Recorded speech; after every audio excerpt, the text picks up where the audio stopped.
جب اللہ نے انسان کو خلق کرنے کا ارادہ کیا تو کوئی بھی فرشتہ زمین سے مٹی نہ لا سکا، تو اتنے میں حضرت عزرائیل علیہ السلام فرمانے لگے، اے اللہ یہ کام مجھ سے ہی ہونا ہے۔ تو بس اللہ کے حکم سے حضرت عزرائیل زمین کو آئے اور 3 اقسام کی مٹی کو جمع کیا، سرخ، سفید اور سیاہ۔ پھر اس مٹی کو مکہ اور طائف کے درمیان رکھا گیا اور مسلسل باران رحمت برستی رہی۔ پھر اللہ نے اس مٹی کو عرش پہ بلایا اور حضرت آدم علیہ السلام کا پتلا تیار کر دیا، اور 40 سال تک وہ جنت میں رکھا گیا۔ ہر فرشتہ اس مجسمے کو دیکھتا کہ یہ مٹی کا بنا ہوا پتلا کیسے چلے گا، کیسے بات کرے گا، کیسے زندہ ہوگا۔ 40 سال تک اللہ نے اس نشانی کو قائم رکھا، اور پھر ایک دن جنت کے تمام فرشتوں کو حکم دیا کہ آج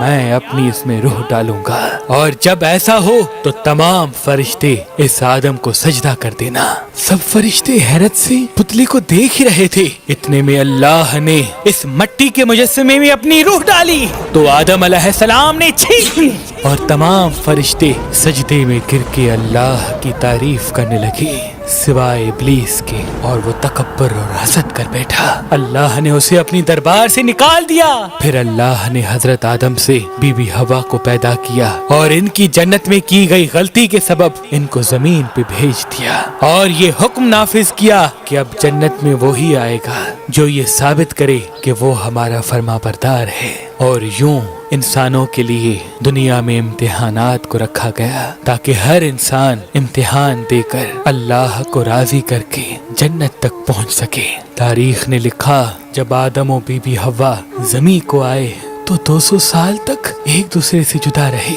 اور اللہ سے معافی مانگتے رہے۔ بالآخر اللہ نے ان کی توبہ قبول کی۔ حضرت جبریل علیہ السلام انہیں مکہ میں جبل عرفات پر چھوڑ آئے اور وہ ساتھ رہنے لگے، اور پھر اللہ نے حضرت آدم کو حکم دیا کہ وہ خانہ کعبہ تعمیر کریں، اور حضرت جبریل اور حضرت آدم نے مل کے ایک گھر کا نشان قائم کیا جس کو بعد میں تعمیر حضرت ابراہیم علیہ السلام نے کیا، اور جسے آج بھی اللہ کا گھر خانہ کعبہ کہتے ہیں۔ حضرت آدم علیہ السلام جب اپنی خطا کو لے کے پشیمان ہوتے تھے یا اللہ کی عبادت کرنا چاہتے تھے تو اس جگہ آ کے اللہ کا ذکر کر کے اللہ کو راضی کیا کرتے تھے۔ حضرت آدم علیہ السلام نے 960 برس کی زندگی پائی، جبکہ آدم علیہ السلام کی زندگی 1000 سال کی تھی، کیونکہ جب آدم علیہ السلام جنت میں تھے تو اللہ نے حضرت آدم علیہ السلام کو ان کی تمام اولاد جن جن کو نبوت ملنی تھی ان کی شخصیت اور ان کی عمر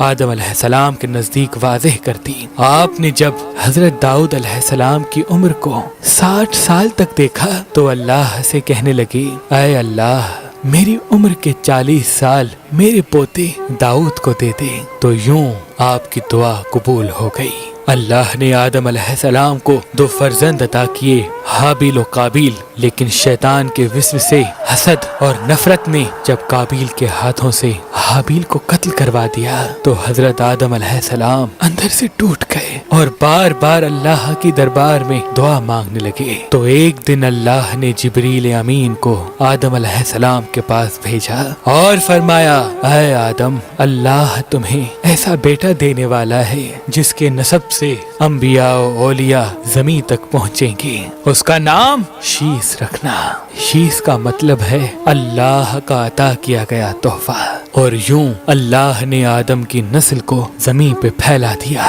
جب آدم علیہ السلام کا آخری وقت آیا، آپ نے اپنے بیٹوں سے کہا کہ میرا جنت کے پھل کھانے کا جی کر رہا ہے۔ آپ کے بیٹے زمین پہ جنت کے پھل ڈھونڈتے رہے کہ اچانک سے ان کو فرشتے ملے اور کہنے لگے، اے بنی آدم کہاں جا رہے ہو؟ انہوں نے کہا، ہم اپنے بابا آدم کے لیے جنت کے پھل ڈھونڈ رہے ہیں۔ ان فرشتوں نے کہا، جاؤ تمہارے بابا چند دن کائنوں کے مہمان ہیں۔ آپ کے تمام فرزند دوڑتے دوڑتے آپ تک آ پہنچے تو آدم علیہ السلام بستر بیماری پر اللہ کا ذکر کر رہے ہیں۔ بس اتنے میں موت کا فرشتہ آ پہنچا۔ جیسے بھی ہوا نے موت کے فرشتے کو دیکھا، حضرت آدم سے لپٹ گئی کہ میں اپنے شوہر کو اپنے سے جدا نہیں کروں گی۔ اللہ کے نبی آدم علیہ السلام نے فرمایا، اے ہوا مجھ سے دور ہٹ جا، ایک مرتبہ پہلے بھی تیری وجہ سے جنت سے نکالا گیا ہوں، آج اللہ اور اس کے فرشتے کے درمیان تو حائل نہ بن۔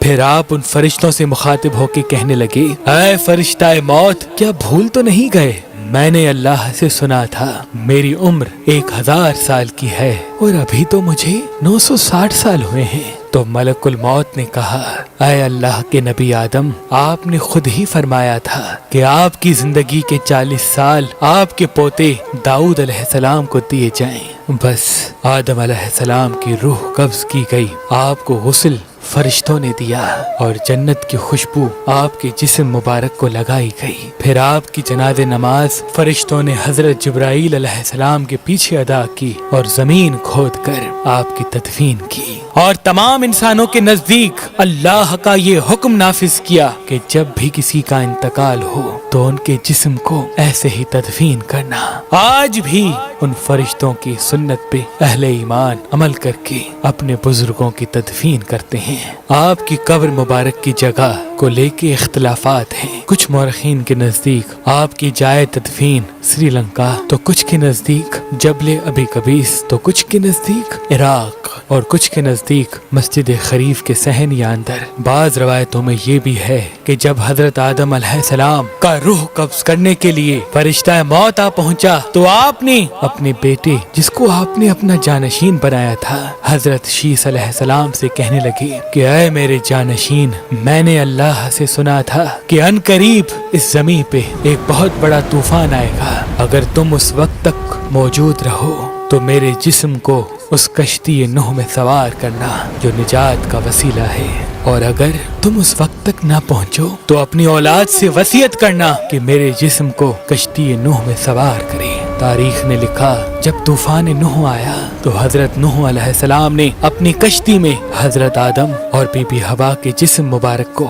اپنی کشتی میں سوار کیا اور بیت المقدس یا عراق میں اس جگہ تدفین کیا جہاں انہوں نے اپنی ہی قبر بنائی، اور بیچ میں ایک قبر کھود کے اپنی تحریر چھوڑ دی۔ اور جب امام علی علیہ السلام نے شہادت پائی تو انہوں نے وصیت کی، میرے جنازے کو اونٹ پہ رکھ کے حسن و حسین پیچھے چلتے رہنا، جہاں اونٹ رکے گا وہاں ایک چمکیلا پتھر ہوگا، اس کو ہٹانا تو میری قبر بنی ہوگی۔ جب امام حسن و حسین اس جگہ پہنچے جہاں اونٹ رکا، اس چمکیلے پتھر کو ہٹایا تو ایک طرف حضرت آدم علیہ السلام کی قبر بنی تھی، دوسرے طرف حضرت نوح علیہ السلام کی قبر بنی تھی، اور بیچ میں ایک قبر کھدی ہوئی تھی اور اس میں تحریر تھا کہ یہ قبر نوح علیہ السلام نے اپنے ہاتھوں سے وقت کے امام اور رسول اللہ کے وسیع علی ابن ابی طالب علیہ السلام کے لیے بنائی ہے۔ آج بھی ان مقدس مزارات کی زیارت کے لیے لاکھوں لوگ عراق آتے ہیں اور زیارت کر کے اپنا ایمان تازہ کرتے ہیں، اپنا ایمان تازہ کرتے ہیں، زیارت کر کے اپنا ایمان تازہ کرتے ہیں۔